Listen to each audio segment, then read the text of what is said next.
tournament appearance with wonderful Wally Walker. His time with the Supersonics. We'll talk his return to the University of Virginia and all things Wahoo. Guys, your time to shine. You can ask Wally Walker questions by putting them in the feed, and we will relay them live on air. I'll highlight some of the states that are watching the program as I see right now. Of course, the Commonwealth all over the show. Viewers and listeners from Richmond to Short Pump to Northern Virginia, Southwestern Virginia, Williamsburg, Newport News in the house, Charlottesville and Crozet all over the house. I see you, Ivy. I see you, Alexandria and Arlington. Tennessee, welcome to the broadcast. Pennsylvania, welcome to the broadcast. Folks on the West Coast, imagine that influence over here. That's early for them, 7:16 early over there. Give it a like, give it a share. We're live on every social media platform known to mankind. Judah Wickower is our director, my friend. We can cue the intro and start the program when you are ready, sir.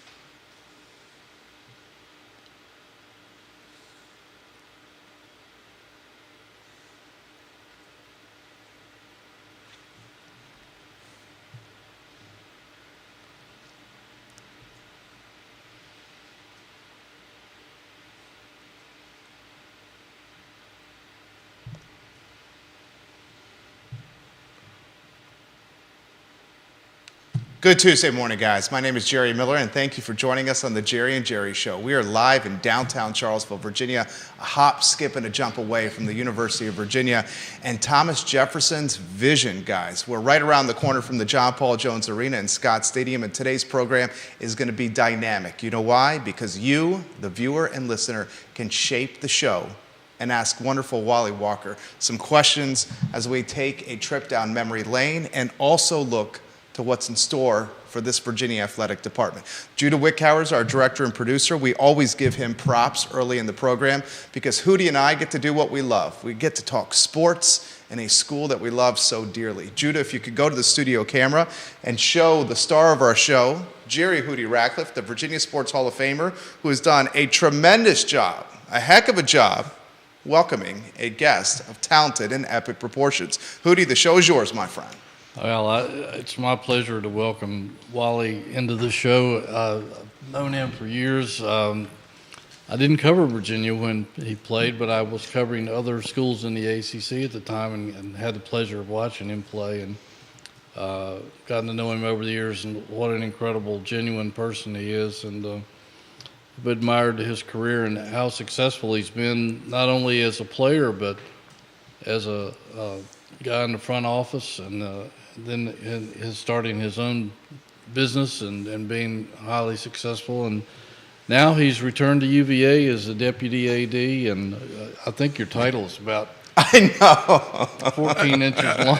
I'm not sure I can get it on a card. I don't have a card yet. I may never have one. You could never put it on the back of your exactly. jersey, that's for sure.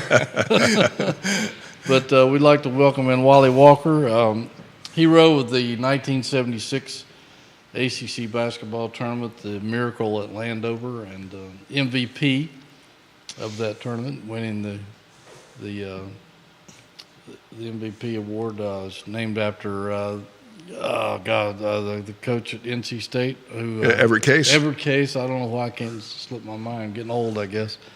But welcome to the show, Wally. Thank welcome you. back Thank to you, Jerry. Charlottesville. Great to be here. It's awesome to have you here. And you know, before we get into the meat of the show, I'm going to ask you, I think I mentioned this to you before, but a lot of the people are just wondering, why are you back in Charlottesville? You had such an incredible life out in Seattle. Why would you come back to Charlottesville? That is true. And we assumed, my wife Linda and I, we were going to be in Seattle forever because we'd been there our whole married lives, and it did have a great setup in Seattle. A couple of things.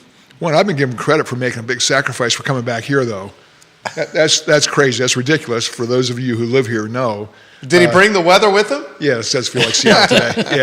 Yeah. A little chilly. I've got soak coming over here. That's okay. I'm used to that. But the reality is, this is a fantastic place to live. So I appreciate people giving me credit for making a sacrifice. For us, it does not feel like a sacrifice. So we love this place, and that's, of course, part of it. But I got triggered last spring, in fact, late last spring into the summer, by what happened with Stanford in the Pac-12. My graduate degree is from the Stanford Business School. That's my second favorite sports program. It's a distant second, but it is second. Mm-hmm. And, there's a sports program, athletic program, that has won the Directors' Cup 90% of the time of the existence of the Directors' Cup. All but 3 years, since 1993, Stanford has had the best overall athletic program in this country.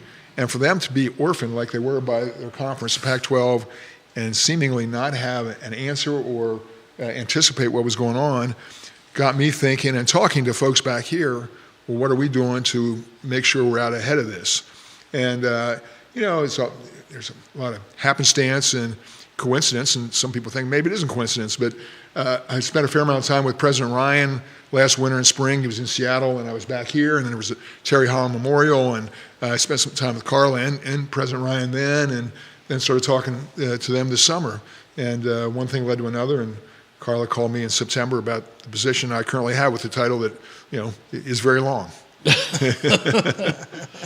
Well, as deputy AD, I guess that's a pretty big umbrella, but what specifically are your duties? It's a long title. Yeah, it's a revenue job. Chief Revenue Officer, I better get that right. But that encompasses all the places where we raise money, which by the way, we still need a traditional means of athletic departments raising money. We still need our boosters to help. And NIL is, of course, at the top of everyone's list now. We're talking to boosters. We need their help there to be competitive. And I'm like, I think most, if not all, didn't like it and went through the stages of grief, if you remember that. The 5 stages you go through: denial and anger, and now I'm at the acceptance phase. It seems like more people are, but some aren't there yet. Well, if we want to compete, we got to accept the fact that's our landscape now. I don't know if it's going to change. I hope some of it does change, but we can't count on somebody else changing the rules. We got to be out ahead of it. Now, so the old-fashioned way, the blocking and tackling of, hey, great UVA supporter, we need your help on this to be competitive. But there are going to be new, innovative, entrepreneurial ways to raise money for NIL that are just starting to come to the fore. We're in those conversations. It's too early to talk about any specifics there, but just know, I hope our listeners will know, that we're looking at all that, and to think we can do things the same way we always have and stay ahead of the situation would be naive. So we're open to it. The administration's open to it. Carla and I talked about it yesterday. We're going to look at all of them, and we're going to hope to be poised to take advantage. Now, getting back to your original question, Jerry, with the change, it's a sea change in college athletics. I don't think I would have come back here if it was the status quo, as much as I love this place. But with all the change, it creates opportunity. Mm-hmm. And that part I like a lot. So, again, I'm here to help us, I hope, find the opportunities to advance competitively. And we're already in a good position, but, again, it's a whole new landscape. Is the purist, let me throw this to you, is the purist in you I think Hootie and I don't want to speak for my colleague, the best boss I ever had here, worked at the newspaper at one time under his tutelage. We're both purists when it comes to college athletics. I think you and I are. Is the purist in you, Wally, appreciative or concerned of how the landscape has changed so quickly? I look at college sports now, part of me doesn't even recognize it. That's all valid, and I hear that a lot. I feel it too, to your point and question. Sure. I mean, I like the delineation between amateur and professional sports. I like the fact that colleges were amateur. But guess what? It's all changed. There's a Supreme Court ruling. That's not going to get unraveled, I don't believe. There may be some tweaks to it. The transfer portal, I don't like either. I've used this analogy because I ran a professional sports team for 12 years. If your whole roster were free agents every single year, which is really the case now in college sports, it would be unmanageable at the professional level. Well, I can't speak for our coaches or any coaches that it's unmanageable, but it's much harder. They got to allocate resources, NIL resources, and they got to worry about, what's going on, because what we do know, and we know, of course, it's wrong against the rules, but it's happening, where players everywhere are getting contacted during their season. Right. Hey, you're not getting enough shots, you're not getting enough touches, or enough time. We're interested in you, and let's put yourself in the portal at the end of the year, and you'll benefit.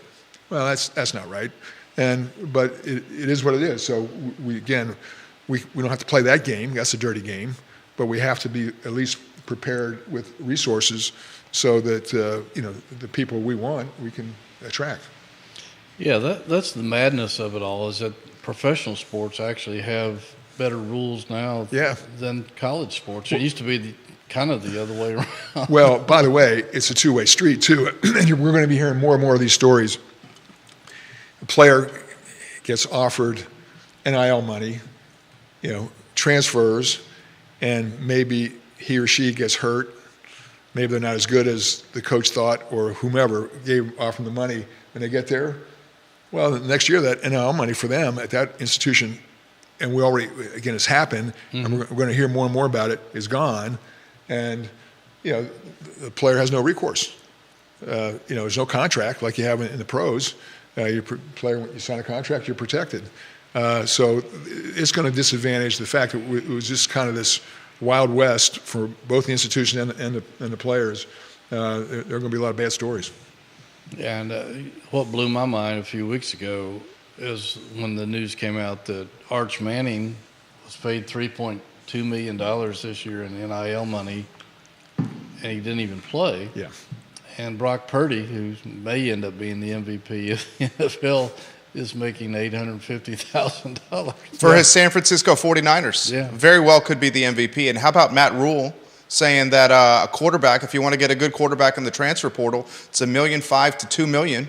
And even Jim Harbaugh, right before the national championship, when Michigan got a victory, go blue, he was politicking and lobbying that the money should be shared. I mean, he was straight up saying that in the press conference. So it's, as your point, as you've highlighted on this show, Hootie, it is the Wild West. Oh, yeah, there's no question about it. And well, the thing, purist or not, amateur, which again, going back, walk through the snow for 6 miles and barefoot kind of analogy, we're not going back there. But the concept that I think does work and should have probably always worked is for a commercial enterprise to be willing to pay an athlete for endorsing their product. Caitlin Clark, I think, is Exhibit A. The fact that she's making allegedly $1 million plus at Iowa because she stayed for a year is more than she could get paid in the WNBA. Right. And that's to her benefit, but it's also the benefit of the product she's endorsing. So why shouldn't she be able to take advantage of that, or any athlete? And we have athletes here doing that too, particularly our as I understand it, our women swimmers. Well, they're the best in the world. They should get commercial opportunities. Sure, I have no problem with that. But the trickier one is the fact that the NILs are raising money to, basically, it's not pay for play, allegedly, but that, there's a dotted line there. So that's just where we are. I was told this recently, and I can't validate it, but I was told this by a guy who is a former Power 5 basketball assistant coach. It said that nowadays when you go into a recruit's living room, it used to be you talk to him about the benefits of coming to your school in terms of scholarship and education and playing time and facilities and that stuff. And before that conversation even gets started, now they want to say, how much can you pay me? Yeah, I've heard that too. It's out there. That's a sad state. It is. It is. And, of course, that part is against the rules. Such that the few rules that you have with NIL, that is one that is supposed not to happen. But, of course, it is. Mm-hmm. And I completely agree with what you said, Wally, that I have no problem with athletes earning income and revenue for their name, their image, their likeness. That's why we go to the John Paul Jones Arena. That's why we go to Scott Stadium. You mentioned Caitlin Clark. She's selling out arenas anywhere she goes. So she's benefiting. But let's cut to the chase. Iowa is very much benefiting. Another good example was, and this is 10 years ago or so, when Johnny Manziel was Johnny Football. Texas A&M was selling out everywhere he went, and they did. There's a documentary on Netflix about this. They did a total stadium renovation because of the success of Johnny Football on the gridiron.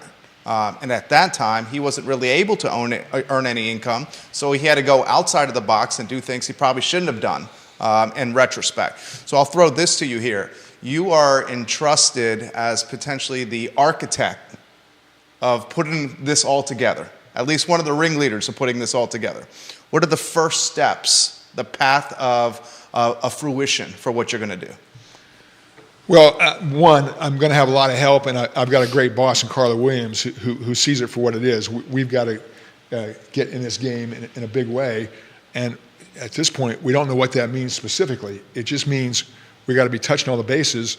If some entrepreneur comes to us, and this has happened, with an idea that it's never been done before, we can't just dismiss it by saying, oh, that hasn't been done before, we got to worry about the NCAA rules, and of course, University of Virginia is going to abide by the rules. Goes without saying, should go without saying. But that doesn't mean we can't be aggressive in finding ways and whatever those are, because this university has great resources. We've got great supporters. We've got supporters with the means to help, and we've got very financially savvy supporters too. So we need to be looking at everything. And another area I didn't mention, but it is part of my bailiwick too, is sponsorship. Every sports program, amateur, professional, university, anywhere needs sponsors, and almost all of them have them. But a lot of naming inventory and things that have traditionally not been used in college, I think, in fact, I know we have to start looking at those, because it may not be traditional to see a corporate name somewhere we haven't seen before, but that's our reality. That's more the pro model. And the comparison that I've been using is, the corporate names on NBA jerseys. Oh, yeah. Mm-hmm. There was a little blowback about that at the time. It's not traditional, whatever pejorative thing people said about having a company name on a jersey. Well, you guys have a vantage point. I remember that lasting a couple of months. Now it's gone away, and people, I don't think even, I guess the sponsors hope they notice, but I don't think people really care. And they shouldn't. But why those are all platforms that we have to start looking at as long as they're allowed. So you see potentially naming rights for an arena or a stadium potentially, like we see in the NFL. Well, again, I'll go back. Everything we have to look at. There's nothing, and that doesn't mean, at the end of the day, when you have something major here at the University of Virginia, I know this firsthand, the BOV is going to have a say. Sure. But we can't not at least present that, think about it, understand the risk-reward, and all that's on the table. Look, I love it. I was going to ask you about the corporate sponsors and that you well addressed. Do you think that the way things have changed also in terms of sports opening up to the world of sports gambling, that we could possibly see casinos involved with sponsoring college teams or are putting their names on buildings? Well, that's a slippery slope. Again, there is legalized gambling now in many states, not all. Yeah, in fact, you can bet at a lot of stadiums now. Yeah. And the owners of the, at least majority shareholders of Las Vegas Sands, just bought the Dallas Mavericks. Right? Mm-hmm. So where that lands in terms of college sports, I think that one, at least for me, I'm kind of not ready for that one. Right. But again, I'll go back. I'll repeat myself. At this point, as you look down the road for the resources going to be required to do it competitively, you can't rule anything out. And I suppose, like you said, you've got to find some new streams of revenue, because for years, I guess, and I'm sure Virginia's not the only one in this boat, but a lot of you guys have to keep going back to the same people. Yeah. And at some point, it's not the well hasn't run dry, but at some point, I guess they get exhausted from the asking, right? Well, I paid a lot of tuition to go to graduate business school, and the term substitution does come to my mind. If you're asking for NIL, does that mean you get less over here for scholarships? If you're going back to the same person, same pot, to use a euphemism? I think the answer is yes. I think the answer is yes. I think the answer is yes. And so, listen, our boosters, many of them keep up in the ante, but at some point, yeah, you've got to find other sources. Yes. I'm very excited for the potential here. I'm very excited to see how you organize and galvanize everything, because you have a mind for business and college athletics and professional sports. How are you going to utilize your experience with the Supersonics? And I want to highlight this for the viewers and listeners, for those that don't know. He was the general manager of the Seattle Supersonics. He served as a minority owner for 12 years. He held titles like president and CEO from 2001 to 2006. He was also the president of the WNBA Seattle Storm starting in 2001. He kind of hinted at the Board of Visitors. What this humble man did not highlight was he was on the Board of Visitors for years, from 1997 to 2001. He was on the Board of Visitors. So how do you utilize your executive experience? I mean, you got time with Goldman Sachs. How do you utilize that in this new arena? That perception has changed. That's perceived it has as a little mixed bag these days. I remember when Goldman Sachs was revered. The gold standard. Yeah, right. And in some ways still is, but we'll move beyond that. I'm just hoping I can help look at things, given my experience, in a way they might not have been looked at before in college athletics. Because again, we're going to have to borrow some from the revenue models of professional teams. And of course, I was in charge of that. 2001, because for my first 7 years with the Sonics, I was just a basketball ops. I was a general manager. I had a title of president, general manager, but I was just a cost center. I had a payroll, and we had a budget, and we had to win within that payroll. So that is analogous now to what coaches are having to do with NIL money. They're going to have to allocate that. But by the way, I'm proud to say that we had a really good record. In those 7 years, we had the third best record in the NBA. We also had a low payroll. So had a good coach in Nate McMillan, if memory serves. Yes, we do. Yeah. Yes, we did. We got to the final. George Karl was in the Hall of Fame, and we just got inducted in the Hall of Fame in 95, 96. We played the Bulls in the final with that team. But where I'm going is this. It's possible we don't have to have the most NIL money. University of Washington, we watched play last night. Mm-hmm. I know from my Seattle ties and roots, they were not anywhere close to where SEC schools were with NIL money. But you have to allocate correctly, and that's a whole new skill set that I don't know if I'll be asked to do it, but what I do know is it's possible, and I'll continue telling that message to our donors, sponsors, et al., entrepreneurs, that we need to be in the hunt for NIL money, but we have to have a goal, and we have to have an aspiration of how we're going to spend it, but we don't have to have the most money. So we can get off that. But we need more than we have. Let me make that clear. Sure. But starting with 2001, I moved over because the franchise was losing money, and not because of the NBA team's payroll. It was a revenue issue. So again, we had to look at everything differently from the revenue side. We had the Storm, which was losing money, and we got that from the worst team in the WNBA to being the WNBA champion within 3 years. Sue Bird, getting number one pick drafted Sue Bird helped a lot. Good. And that was a great pick. Yeah, and Lauren Jackson the year before that. Lauren Jackson, U.S. fans may not remember her quite as clearly as, of course, Sue Bird played for 20 years. But Lauren was the best player in the world for a couple of years, Australian player. So anyway, we did that, but we also, just to take, you have to look at synergies. And I got to an organization as a CEO in 2001 where the Storm people were over here, the Sonic people were over here. Well, wait a minute, we're all the same organization. Let's help each other. We have different seasons. And let's help in your off season. Let's help the team that's in season, and vice versa. And of course, my responsibility now is not on the cost side, but you have to be cognizant of that. And to that point, University of Virginia last year finished fourth in the Directors' Cup. We can all be proud of that. Absolutely. There's a chart that Steve Pritzker, who's the CFO, showed me that I've said internally we need to demonstrate this more to our boosters, because it lists us as the most efficient athletic department in the country. In other words, the most success on our playing fields, courts, pools, et cetera, relative to our revenue. Okay, that's great. That speaks to, good organization, good management. But we still need more revenue because everyone else is generating it different ways.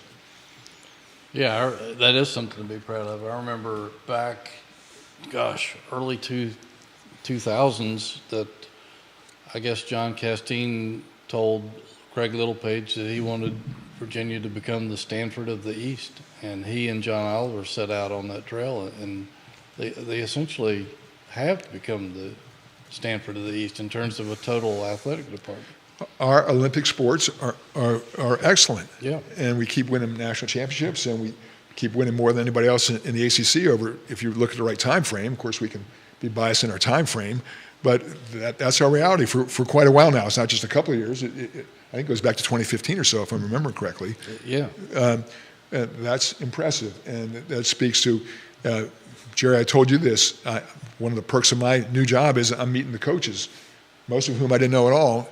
And after I spend half an hour, 45 minutes, sometimes an hour with them, I'm sitting in my office by myself thinking, I wish I was 18 years old and I could come play for you. He wants to suit up. Yeah, put me in, coach. I'm ready to go. Because they're great. They embrace this place. They know, one, they love it here and embrace the culture. They know because of how we do things, it's not always easy and more challenging, but they all seem to not, well, I'll go back and use that word. They embrace it. Hey, that's who we are, and we can win with this, and we're going to. I love that. We got questions coming in. This one's from down the road in Scottsville, Virginia, and then we'll head to Richmond, Allentown, Pennsylvania, and Northern Virginia with questions. First, from Scottsville, Philip Dow. How do you keep a high rate of graduation in the work you are doing? And I'll add to his question, while also prioritizing incremental revenue generation. So the last part is me. The first part is Philip. Yeah, well, I certainly don't ever think, and not for a second, that anything we're doing to generate revenue should be to the detriment of our student athletes getting their education. There are still many, fortunately for us, who care about getting an education here, and the graduation rate is fantastic. That is a point of emphasis and pride, as it should be and always will be here. That's not going to get lost in anything that we're doing to generate revenue. I do think there'll be some NIL demands in terms of time for athletes that are getting paid something. They're going to have to make charitable appearances if they're getting it through the foundation. If they're doing something commercially through a sponsor, they're going to have to do something for them, obviously, to earn the money. In either case, that's a time allocation. I can speak for myself. I did fine academically. Well, I didn't my first year. Neither did I. Yeah, but I still found time to play cards and waste time. I didn't tell everyone, not my parents anyway. I know that. So it's a time allocation of thing. But our athletes are fantastic. They understand the value of education. So we got to monitor it. But I'm not worried about that one. It's really our job on the revenue side to find ways for them to have things to do to earn money. Another question for you here. Let's go to Richmond for this one. What does he think of the conference shuffle? Seems like every time I turn on ESPN, another conference is either adding teams or potentially folding altogether. Well, I'll go back to what I said earlier, the Pac-12 and Stanford. Mm-hmm. And I've always loved Oregon State and Washington State because they're in small towns. They don't have the big urban influence that most of the rest of the Pac-12. They've competed well in some sports in time without the resources. And for them to be left without a conference, I hate it. I hate what's happened to the Pac-12. And I'm really worried that if we're not strong and we're not competitive in some ways, particularly on the revenue side, we could be vulnerable both as a university and as a league to what's happened to the Pac-12. That's why I'm here. We got to avert that. And again, I'll give credit to administration, President Ryan, Carla Williams, because they see it. And of course, Jim Ryan's got a ringside seat with being president of the ACC presidents with what's going on with the squawking in Florida State. And I don't expect it's going to end. But fortunately, ACC was better run than the Pac-12. The Pac-12, it was so easy for the schools to leave that they left. They were incentivized by money, and I like the fact that ACC is much more punitive to leave. And the fact you lose the kind of the geographic rivalries, the legacy of the Pac-12 was Bill Walton we talked about earlier before the show. Might be evaporating. Might be evaporating. Yeah. If we all had $10 for every time Bill said conference of champions, Yeah. we'd all retire. But it happened to be true. Stanford, USC, UCLA are still the top three for national championships, and I hope Virginia can get in that conversation. Yeah, it is a shame to see what happened to that conference, and I think it had poor leadership. The last two commissioners, I think, just didn't understand modern day college athletics and didn't understand what they had. I can't sit here and say I know all the nuances, but they turned down deals that end up the schools getting worse deals than what they turned down, and for the DMA is the term used for the demographics as TV rights holders decide how much they're going to pay for those rights.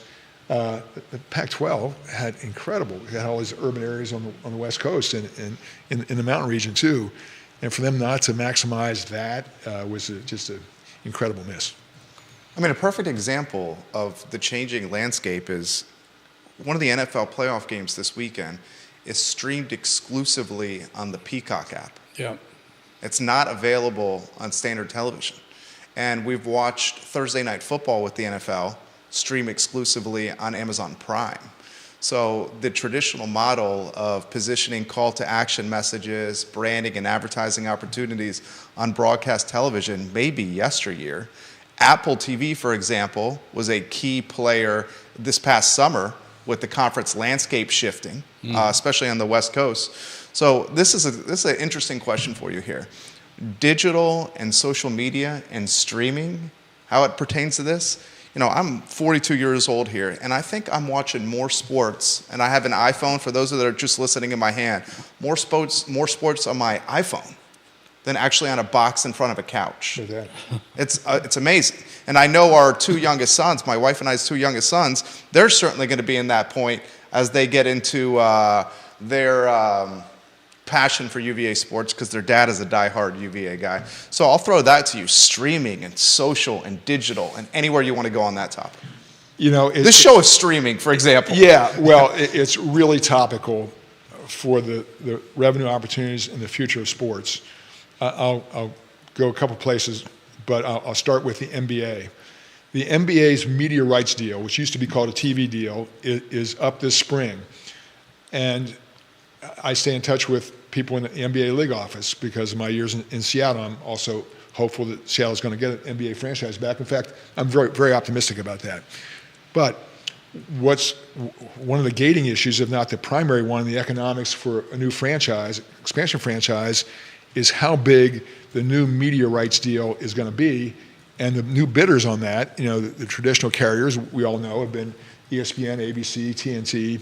NBA has its own cable network also, NBA TV. But the new players, are the usual suspects. You name them: Apple, Amazon, Hulu, Netflix. Did I say Amazon? You did. Okay, you did. I'll say them again because I live in Seattle.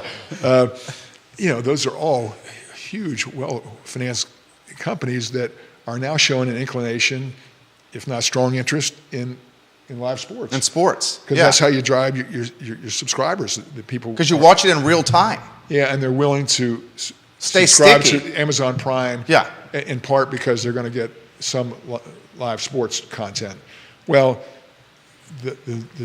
whatever the dollar figure that the NBA negotiates with those streamers, in addition to the traditional carriers who are going to be there, who are still interested, I'm told, and I saw Bob Iger from Disney talk about it. They're very interested still in the NBA, and they've been a traditional partner with the NBA.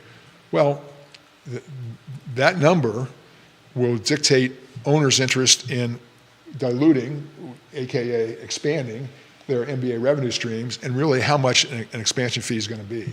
So the NBA believes, and rightfully, and there's never been this much scrutiny on the NBA media rights deal for that reason, because we've got CNBC here in the background. Mm-hmm. They talk about it all the time because it's so germane to the companies that they follow from a business perspective. Yeah. What they're going to do with sports streaming. Now, what does that mean for college sports? Well, it's a potential for greater rights deals for conferences and the NCAA, although that's probably all going to change in structure. I'm not here to tell you what that means, but almost by definition, it has to change. The conferences and now players, have to get, a bigger piece of that is how I see it. They're not asking me, but that's how I see it. But where I think there's going to be a practical application for universities and conferences, but let's keep it at the university level, for the preseason tournaments. The best known, the one at Atlantis in the Bahamas, Nassau, Maui Classic, but there are a lot of them. UVA played in Fort Myers last year, where the traditional model has been, okay, it's a nice trip for your players, you get some TV exposure, your boosters may want to go to a warm place and spend a week. That's great, but guess what? That's expensive for the universities.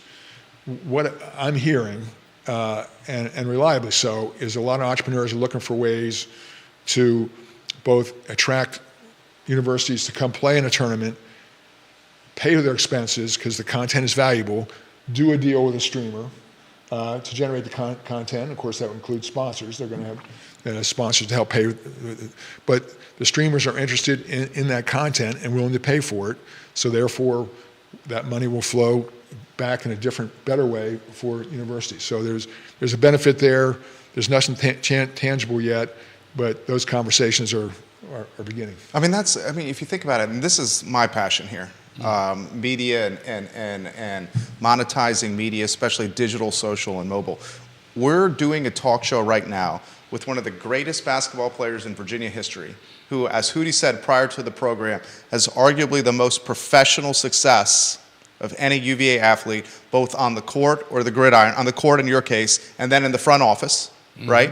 And we're doing the show while 13 states are watching us. I'm looking at the heat map. I'm talking to the commenters while we're doing the show, literally interacting with them. For example, Jill Kavanaugh is watching the program right now. She says, Hootie and Walter, and it's giving you guys some props from her home. I know Jill. Yeah, I know you do. I know, that's why I mentioned her. I picked one of the viewers that you knew that you would know, highlighted her name. I see so much potential in this. I mean, for instance, the non-revenue sports here. If someone could create a business model where, take the squash team. I'm a huge squash fan. Where the Virginia squash team was traveling to, say, play Harvard or Princeton or Yale. There's a micro market of fans that would love to see those matches played. But right now, all they can do is follow it digitally online with a box score, if you may. If someone could put a streaming business together to follow this team as it goes away from the MacArthur Squash Center, stream them online, you could clearly monetize it with the professional brands like Haro or Dunlop or Technofiber would be all over this. The University of Virginia would win. The athletes would win. The sponsors would win. I mean, there's just so much potential here. It's an untapped market. So I'll throw a question to you from Washington, D.C., watching to the program right now. This is Spencer who's asking this question. Does your guest think that there's going to be a committee or a group or organization, maybe a subset of the NCAA, that is formed to potentially police or organize this so there's a little bit more structure when it comes to digital and social monetization? Does that really exist right now? I mean, well, it's a great question, and I've said, all along through this process, we keep using the Wild West metaphor, and it works. It applies. It's correct for where we are currently in college sports. But you have to have a central organizing body of some kind to enforce rules, to settle disputes, to put on tournaments. I mean, that's why you have a league office in all the professional sports. You have to have that because you have to have officiating, and you got to put on the games, and the games have to be fair, and people have to trust that the games are going to be fair. So the NCAA has clearly lost some juice based on this ruling because they would try to keep it the old way of purely amateurism, and their revenue model is going to be under scrutiny by the universities as universities and leagues are looking for more revenue. So where that goes, but I hope it's the NCAA because they have the legacy. I think that would be the easiest and simplest way to do it. But you can't have college sports without some central governing body. I hear all this discussion about the conferences are going to go and going their own way in the Power Five, or you have football over here. Well, okay, you can talk about all that in theory, but you still got to have that central organizing body, and there's a cost to that, and someone's got to decide who it is and how much to pay for it. Well said. More questions coming in fairly quickly. This is from James Watson, who's a UVA graduate. How does the panel think it's going to play out for non-money generating teams to travel all the way to California to play back and forth on the East Coast to the West Coast during the week? It's a good question right there. Well, on the surface of it, it makes no sense. Of course, student athletes having to travel and go to the West Coast, and I've been on the West Coast for nearly 50 years, and I know it's not easy. Exactly. Basically, from Seattle. Recently, you know it's not easy. Yes, I told you that story. Basically, you can't get to Charlotte from Seattle, Washington. Eventually, you do, but it's not easy. So, no, that's not the spirit of leagues and college competition. Well, there are some West Coast trips to have to do them regularly. But I know the universities are looking hard at ways to mitigate the travel, to do things more, on the same trip, or meet for some sports. You can't do it for all in the middle of the country in some way, shape, or form. So you are mitigating it, but it's not ideal. No one thinks it is. It's just the reality of the economics, and those are driven by football and actually football TV. This question's come in from Brian, who's a 78 University of Virginia graduate. Please ask him about the ACC Tournament Championship and what he remembers and his time at UVA during winning an ACC Tournament Championship, and what it was like to make an NCAA tournament, the first one in Wahoo history. Great question from Brian. Well, I'm still sort of amazed, but pleasantly so, that people remember it. It's so long ago now. But I clearly do. I remember a lot about it, and that ACC tournament special, which they did an incredible job on that. Yeah, they ran last year, those 10 episodes. It was awesome. One of the really best things was. I've ever seen. Yeah. And they came out, their crew of 3 came out and spent a whole day in Seattle. I was their only interview in the Northwest. In fact, when they called to say, do you know anybody else that's out here? I'm like, I don't know. So they took their time, they did their research, they spent a ton of money to produce it, and they got it right. Of course, they were complimentary to us and to me, so I liked it. But just the other history of the ACC, much of which I didn't know, going back to the 50s, and we've already mentioned Everett Case, and I knew the name. I've got a nice plaque with his name on it, with my name on it. But I didn't know all he'd done to get the league to what it became. So I can remember, and Billy Langland and I were best friends, but I can remember even after we won the first tournament game that year, we beat NC State, which we'd never beaten in my 4 years at UVA, and it ensured us a winning record. And I said, And that's when they had David Thompson too. no, that was the year after David. That's right. But they were ranked. They were ranked. They had Kenny Carr, who But was. you had lost to them in previous. Yeah, years. we lost them in 2 regular seasons. And they were ranked. They were ranked whatever, the 18th, 19th, something like that. Yeah. So a good team, a lot of NBA guys on it. And he and I saying after the game, we were roommates too. Okay, we got a winning record. Let's win the next game. We never beat Maryland either in my 4 years here, and so that was obviously we're playing in Maryland. So for us, we did a good job of focusing a game at a time. But I remember the satisfaction, of course, and to win it all. Hey, we did something for this university. We love the University of Virginia, and again, I'll say it. I can't believe people remember it or want to go back to it as much as they have, but I love it. But it does, even if they didn't want to remember it, the fact that we know that we did something that hadn't been done before is really gratifying. There are more viewers and listeners going into the history vault. This one from Lauren, who's watching, can he put in perspective winning 2 NBA championships versus an ACC championship, and what meant more to him? That's a heck of a question. It's a great question. Yeah. Well, I can say unequivocally, emotionally, for me, winning an ACC championship was the most emotional experience I've ever had in sports. Just for that reason, it was cathartic. That's the pinnacle of your sports career? On an emotional basis. On an emotional basis. Wow. Yeah, not even close. Just because, again, we've done something. Now, I also was fortunate to be on 2 NBA championship teams. Portland in '77 had never made the playoffs before. So, for us to go from never making the playoffs to winning the NBA championship, and Seattle, we win the championship in '79, but the '77-'78 season, we were 2-10. We were 2-10 when I got traded there in November of 1977. So we went from the worst team in the NBA to the finals that same year, and then we lost in Game 7 at home to remember when they called them the Bullets, the Washington Bullets, to win it the next year. So those were gratifying. I'm not trying to diminish that and just being a part of those, because those were the first ever for those cities, communities too. But again, the emotional attachment for this place, and I hope it is, well, it's not for me to say, led to some of the other things that have happened here. I'll continue to think it helped. Don't you have a cool story about you ran into a guy in the last few years who helped carry you off the floor or something that night in Greensboro or Landover? Rather. Yeah, no, I met JPJ. This is 5 or 6 years ago, and a guy taps me on the shoulder and says, "Do you remember me?" I said, "Well, frankly, no. So help me out here." He said, "Well, you were on my shoulders for about 15 minutes. He's the guy who just hoisted me. Of course, we didn't have any rehearsal for winning a championship. We didn't contemplate it, hadn't done it before. He was a big guy, but still, I was on his shoulders for like 15 minutes. And I did say at the time, I said, thanks for saying something.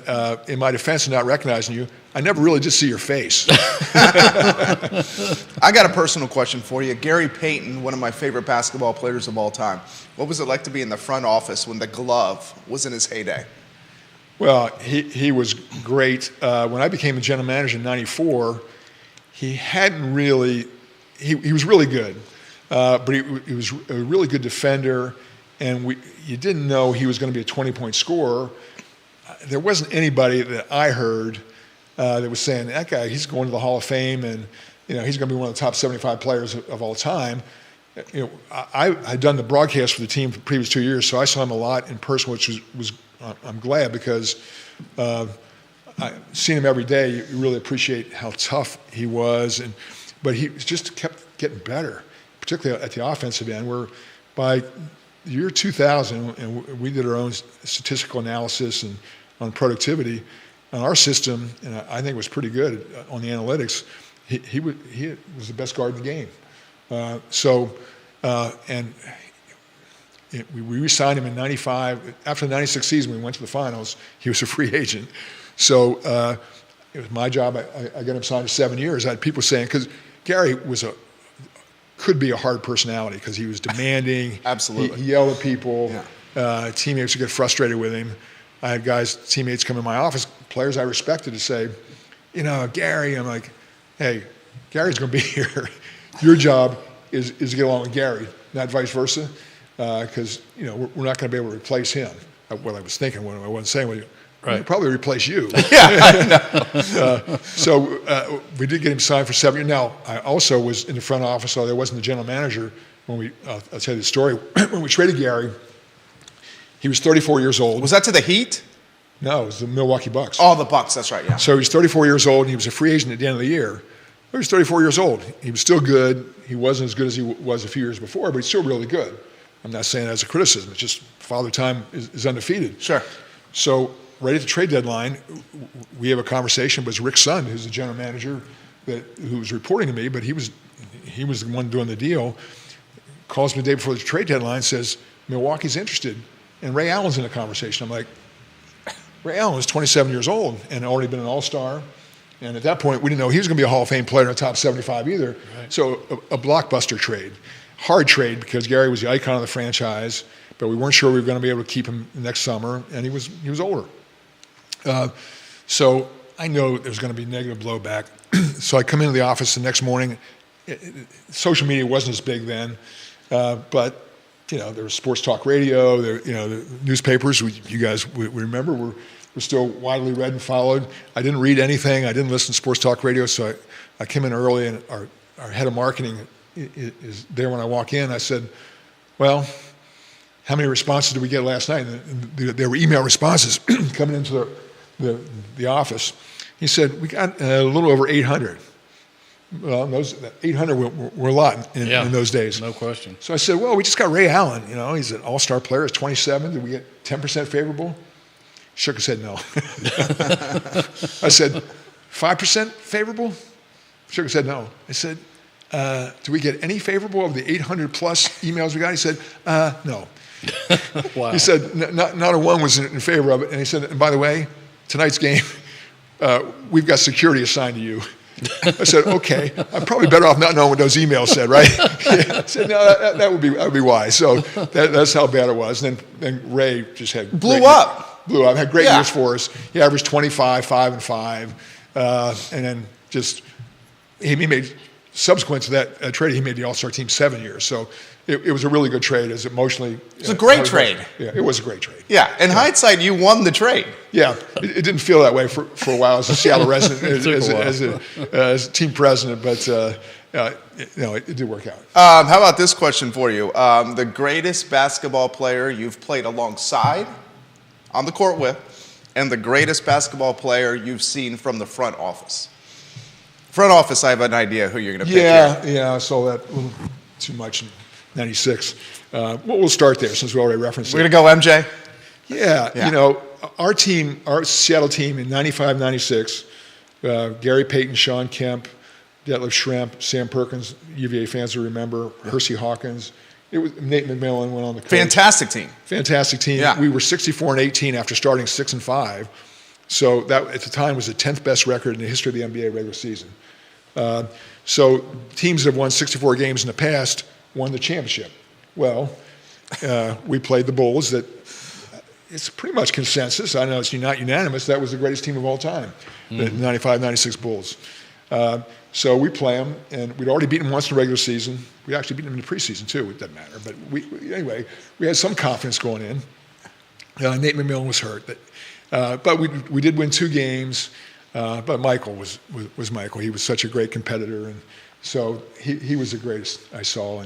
And he was before my time, but I became friends with him.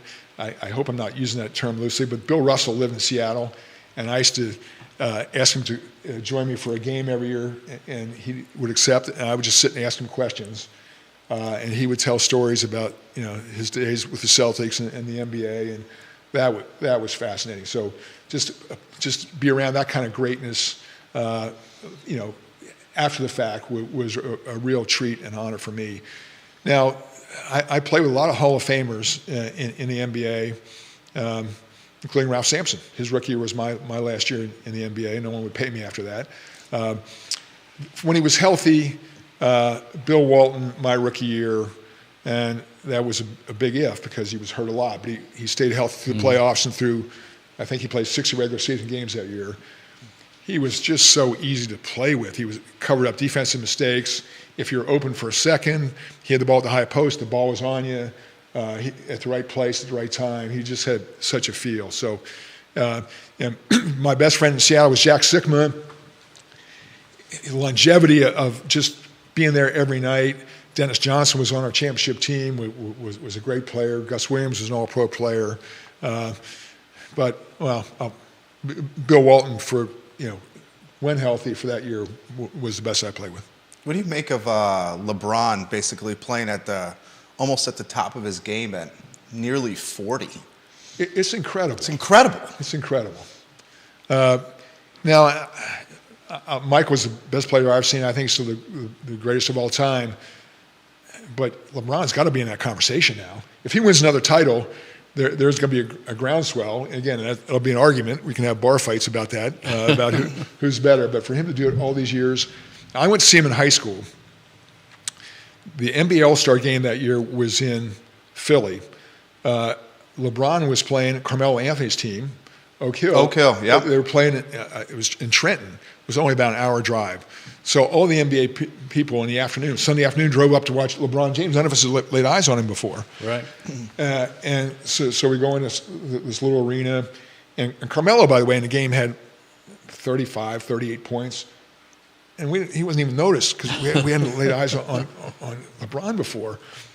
And I can still remember clearly a guy named R.C. Buford, who will be in the Hall of Fame one day as an executive from San Antonio Spurs.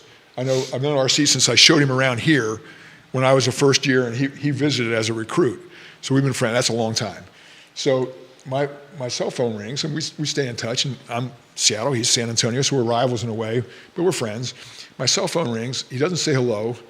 He no greeting, no how you been. All he said was, "Can you believe what we just saw?" That's how good he was. That's how incredible an athlete he was. For the first time we laid eyes on him at that point, I was a junior in high school. And the crazy thing about that, you mentioned Carmelo was kind of under the radar because LeBron was that good. Carmelo goes to Syracuse and wins a national championship. The next year. The next year. After we saw him. Yeah. After you see him. Absolutely. Yeah. Most outstanding player of the Final Four, Carmelo, and then goes out to be a Hall of Fame basketball player Yes. in his career. Questions are coming in. This is a great one from a mom who is watching in the Baltimore area. She says, my son is a standout athlete. How can standout athletes in high school compete in this day and age when it seems like the transfer portal is becoming the priority? Great question. Great question. I think what every kid should do, no matter what's going on with the system that we're currently in, is just prepare themselves to be as good as they can be. Everything else take care of themselves. You know, go to a place where it feels like the right fit, where you're going to get an education. Yeah, I played 8 years in the NBA, well, 9 years professionally, including 1 year in Italy. You're still 30 years old, 31 years old. You got to make a living.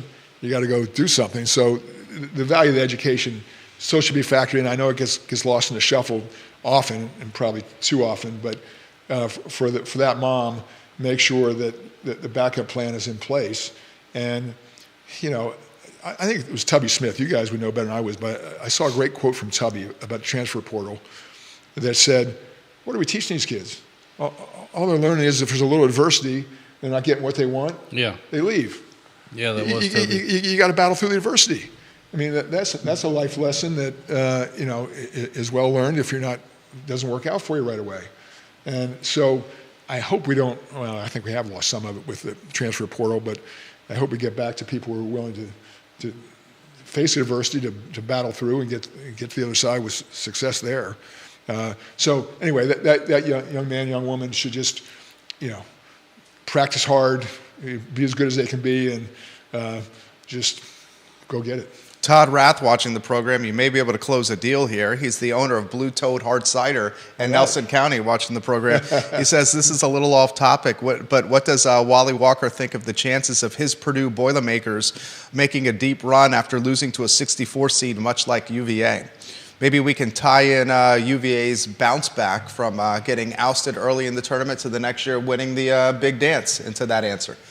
Well, one of the, you know, of course, all great coaches take every kernel they can to motivate their team.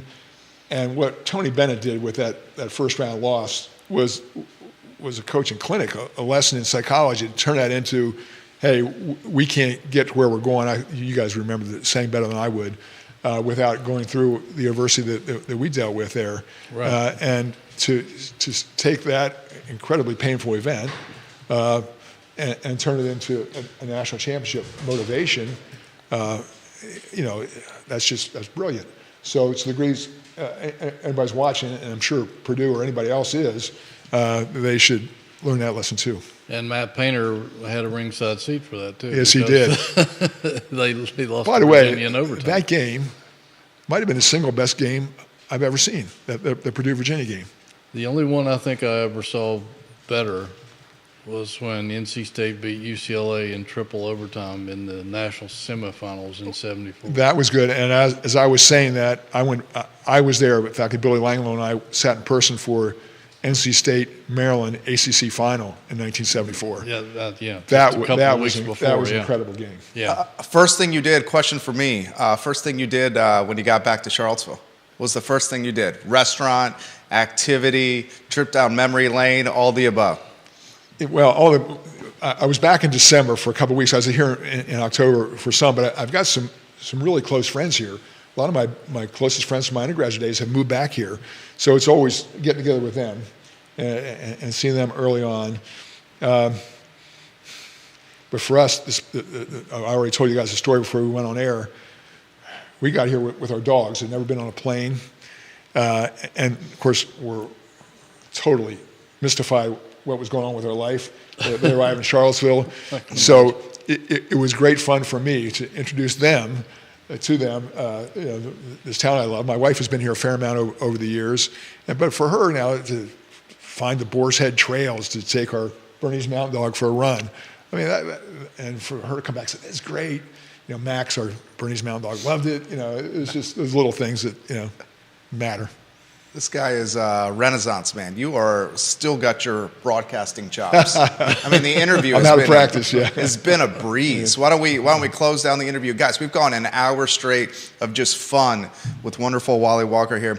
Close it down like this. What can we expect? Wind us down here. What can we expect with your tenure here? What's on your short list? Well, I hope I can help us be at the place where we're not vulnerable to whatever happens, the travails of the conferences, the system, NIL, transfer portal, conference realignment, NCAA changes, whatever that is. We need to be out ahead and have the resources to be out ahead so we are not beholden to anybody else. The University of Virginia has got to be standalone, solvent, have the revenue streams that we need so that we can, whatever comes our way, we've got to be ready for it. And we have that capability. I would say this, the other thing that really attracted me to coming back was to hear Carla Williams, my boss, say, I want us to have the best athletic department in the country. Well, why shouldn't that be our aspiration? Why shouldn't we be thinking about that? So any help I can do to help us get there, we got a running start at it in a lot of ways. We obviously, there are places to improve. Your listeners don't need me to elaborate on those, but we've got a lot of great people in place, so that's the right aspiration. Fantastic interview, Hootie. Absolutely, and I agree with what you said about being the number one athletic department in the country. I mean, Virginia wants to strive to be number one at everything else, so why not that? Why not? What are we doing if we're not striving for that? And I think the department's close. I mean, it's like a whiskers away from being here. I mean, we look at some of the the Olympic sports, they're there. They are there. I mean, it's we have an abundance of riches here with this athletic department, and maybe it's just a matter of prioritizing or understanding what is right here in our home that we have. I mean, from baseball to soccer to lacrosse to squash. I mean, we got top 10 teams and perennial national championship contenders all over the department. This has been a breeze. You've made this seriously easy. Wally Walker, that's why I'm here. Make it easy. It was fantastically easy. Jerry Ratcliffe set this interview up. He's the star of our show, The Jerry and Jerry Show. His publication, jerryratcliffe.com. I'm on that website every day, jerryratcliffe.com. What do you have in the hopper, Hootie, on jerryratcliffe.com? Oh, we're just going to try to do some looks at the basketball team and some of the personnel. They don't play again until Saturday down at Wake Forest, and keeping our eye on the football transfer portal because they've been pretty active. They've signed 4 guys or gotten 4 commitments, rather, in the last 4 days. So Tony Elliott's been a pretty busy man. Yeah. Wake Forest, guys, on the docket for Saturday. I believe that's a 2 p.m., and I'm going to confirm right now. It is a 2 p.m. tip-off. The Demon Deacons, a team that never won a discount. Hootie, thank you. Absolutely fantastic. Judah Wickhauer, the man behind the scenes. For Wally and Jerry Ratcliffe, this is the Jerry and Jerry Show. Airs wherever you get your social media and streaming content. Thank you kindly for joining us. We're back in the saddle next Tuesday at 10:15 a.m. right here on the I Love CVille Network. So long, everybody. Take care. It was awesome. He's going to tell us when the mics and cameras